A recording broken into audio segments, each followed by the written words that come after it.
মৰমৰ ছাত্ৰ ছাত্ৰীসকল, স্বাগতম জনাইছোঁ তোমালোকক মোৰ ইউটিউব চেনেল অৰূপছ ব্লগলৈ। আজিৰ ভিডিঅ'টিত তোমালোকৰ কাৰণে লৈ আহিছোঁ চন্দ্ৰযান 3ৰ বিষয়ে এখন সৰু আৰু আকৰ্ষণীয় ৰচনা। তোমালোকে নিশ্চয়কৈ জানা যে অসমৰ মুখ্যমন্ত্ৰী ডক্টৰ হিমন্ত বিশ্ব শৰ্মাই চন্দ্ৰযান 3ৰ বিষয়ে ৰচনা প্ৰতিযোগিতা অনুষ্ঠিত কৰিব বুলি ঘোষণা কৰিছে আৰু তাৰেই সহায় হোৱাকৈ মই তোমালোকৰ কাৰণে লৈ আহিছোঁ চন্দ্ৰযান 3ৰ বিষয়ে এখন সৰু আৰু আকৰ্ষণীয় ৰচনা। এতিয়া আহা চন্দ্ৰযান 3ৰ বিষয়ে ৰচনাখন আমি এবাৰ ভালদৰে চাই লওঁ। চন্দ্ৰযান 3ৰ বিষয়ে ৰচনাখন তোমালোকে এনেদৰে আৰম্ভ কৰিবা। চন্দ্ৰযান 3 হৈছে ভাৰতীয় মহাকাশ গৱেষণা সংস্থা ইছৰোৰ দ্বাৰা পৰিচালিত ভাৰতৰ তৃতীয় চন্দ্ৰ অভিযান। ইয়াৰ পূৰ্বৰ চন্দ্ৰযান 1 আৰু চন্দ্ৰযান 2ৰ পদাংক অনুসৰণ কৰি চন্দ্ৰযান 3 হৈছে চন্দ্ৰপৃষ্ঠত ভাৰতৰ নিৰাপদ, মসৃণ আৰু নিখুঁত অৱতৰণ লাভৰ সফল প্ৰয়াস। 2008 চনত উৎক্ষেপণ কৰা চন্দ্ৰযান 1 ভাৰতৰ প্ৰথম চন্দ্ৰ অভিযান আছিল আৰু ই দেশৰ মহাকাশ কাৰ্যসূচীত এক উল্লেখযোগ্য মাইলৰ খুঁটি হিচাপে পৰিগণিত হৈছিল। 2019 চনত উৎক্ষেপণ কৰা চন্দ্ৰযান 2ৰ লক্ষ্য আছিল চন্দ্ৰৰ দক্ষিণ মেৰু অঞ্চলত অন্বেষণ কৰা। কিন্তু বিক্ৰম নামৰ লেণ্ডাৰটোৱে অৱতৰণ পৰ্যায়ত প্ৰত্যাহ্বানৰ সন্মুখীন হৈ চন্দ্ৰপৃষ্ঠত ক্ৰেছলেণ্ড কৰে। চন্দ্ৰযান 3ৰ লক্ষ্য হৈছে চন্দ্ৰপৃষ্ঠত নিৰাপদ আৰু কোমল অৱতৰণ প্ৰদৰ্শন কৰা, ৰভাৰ ৰভিং প্ৰদৰ্শন কৰা আৰু স্থানীয়ভাৱে বৈজ্ঞানিক পৰীক্ষা কৰা।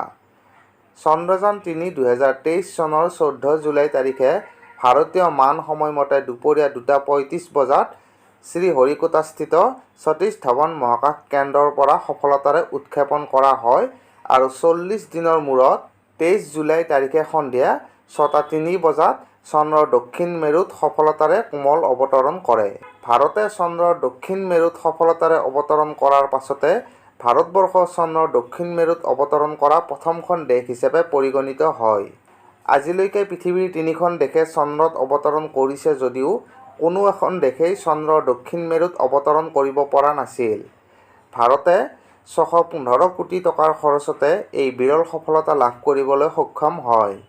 চন্দ্ৰযান 3ৰ মূল থিম হৈছে ছায়েন্স অন দ্য মুন। চন্দ্ৰযান 3 মিছনৰ মূল নেতৃত্ব দিছে ঋতু পৰিধল শ্ৰীবাস্তৱে। ঋতু পৰিধল শ্ৰীবাস্তৱক ভাৰতৰ ৰকেট মহিলা বুলিও কোৱা হয়। পি ভিৰামুথুভেল হৈছে চন্দ্ৰযান 3ৰ প্ৰকল্প সঞ্চালক। চন্দ্ৰযান 3 মিছনৰ লগত অসমৰ দুগৰাকী বিজ্ঞানীও জড়িত হৈ আছে। তেওঁলোক হ'ল লখিমপুৰৰ চয়ন দত্ত আৰু তিনিচুকীয়াৰ নিধি শৰ্মা। চন্দ্ৰযান 3ৰ সফলতাই বিশ্ব মহাকাশ সম্প্ৰদায়ত ভাৰতৰ স্থান আৰু অধিক শক্তিশালী কৰিব। এই অভিযানে নৱপ্ৰজন্মক বিজ্ঞান, প্ৰযুক্তি, অভিযান্ত্ৰিক আৰু গণিতত কেৰিয়াৰ গঢ়িবলৈ অনুপ্ৰাণিত কৰিব। চন্দ্ৰযান 3 মিছনে চন্দ্ৰৰ দক্ষিণ ধ্ৰুৱক্ষেত্ৰত অধ্যয়ন কৰিব, যি এতিয়ালৈকে কোনো দেশৰ দ্বাৰা কৰা হোৱা নাই।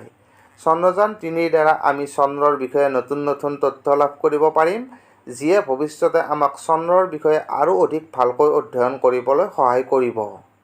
ছাত্ৰ ছাত্ৰীসকল, চন্দ্ৰযান 3ৰ বিষয়ে ৰচনাখন ইমানখিনিয়েই। আশা কৰিছোঁ এই ৰচনাখন তোমালোকৰ যথেষ্ট সহায়ক হ'ব।